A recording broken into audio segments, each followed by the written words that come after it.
Tonight we have the remarkable story of a man who says when it comes to Los Angeles, the CIA hasn't always played by the rules.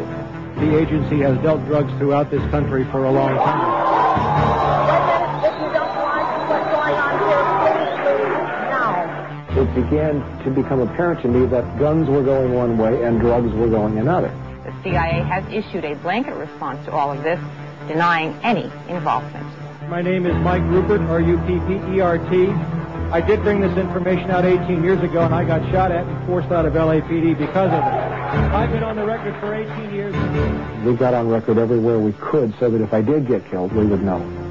You know, somebody would know that somebody was saying something was wrong with CIA.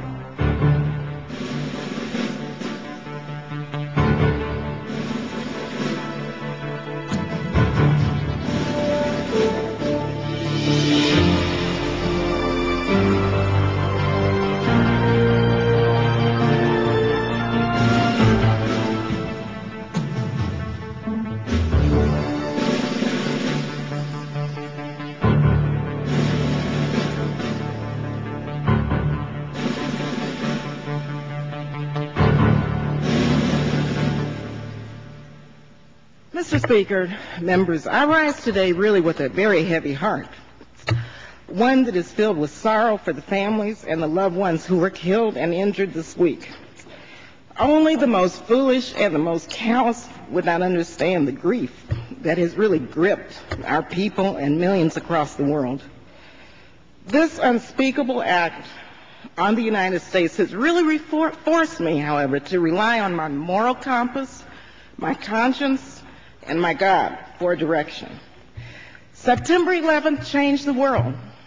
Our deepest fears now haunt us. Yet I am convinced that military action will not prevent further acts of international terrorism against the United States. This is a very complex and complicated matter.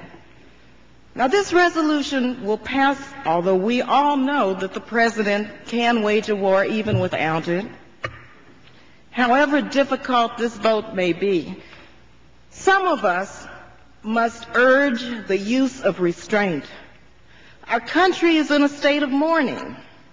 Some of us must say, let's step back for a moment. Let's just pause just for a minute and think through the implications of our actions today, so that this does not spiral out of control. Now, I have agonized over this vote, but I came to grips with it today, and I came to grips with opposing this resolution during the very painful yet very beautiful memorial service. As a member of the clergy so eloquently said, as we act, let us not become the evil that we deplore.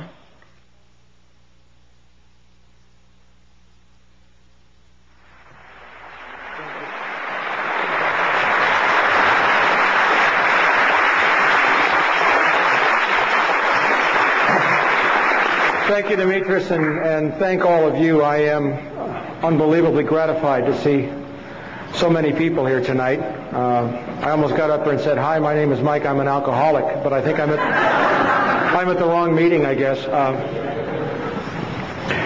We're going to talk about a lot of things tonight that are very difficult, a lot of things tonight that are very challenging, a lot of things that will test and try many of us in the months and the years to come. But we're going to have a certain approach to this, and it's the only kind of approach that I have found in 23 years that works when you're challenging a government that no longer serves the interests of the people. I'd like to start off by asking a question, like a show of hands. How many people in the room tonight believe that Lee Harvey Oswald was the lone gunman and solely responsible for the murder of John F. Kennedy? Show of hands. 2 hands, and they're both joking. How many people in the room tonight believe that the war that is now taking place and getting ready to move all over the world is solely the result of the attacks on the World Trade Center on September the 11th? Okay, all right, great. The approach that we're going to take tonight is very straightforward. I was, for some short period of time, not as much as I wanted to be, an investigator with LAPD. I worked narcotics. I was loaned to detectives. I worked a homicide table. I worked a burglary table and an auto theft table for a while. And there is a procedure that you follow when you are presenting evidence. There is a way that you structure evidence to avoid speculation, and there is a way to fight this government.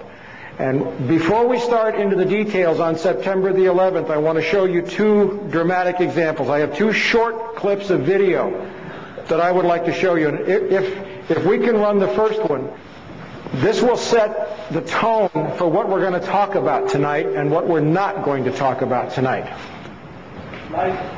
For 38 years, as of November 22nd, just a few days ago, we have had a videotape showing clearly that John F. Kennedy was shot from the front and not the back, where the Warren Commission says that Lee Harvey Oswald was up and behind to the right in the Texas School Book Depository. You look at this tape, and there is clear, convincing, incontrovertible evidence. Yet what good has it done us? What has it done to change the government? What has it done? What have we, meaning the American people, accomplished with this piece of video that shows his head moving backwards as a result of a bullet, shows his head moving backwards as a result of a bullet impact from the front of his head? It hasn't changed anything. I want you to bear that in mind, because I'm going to use the word "you" a lot tonight.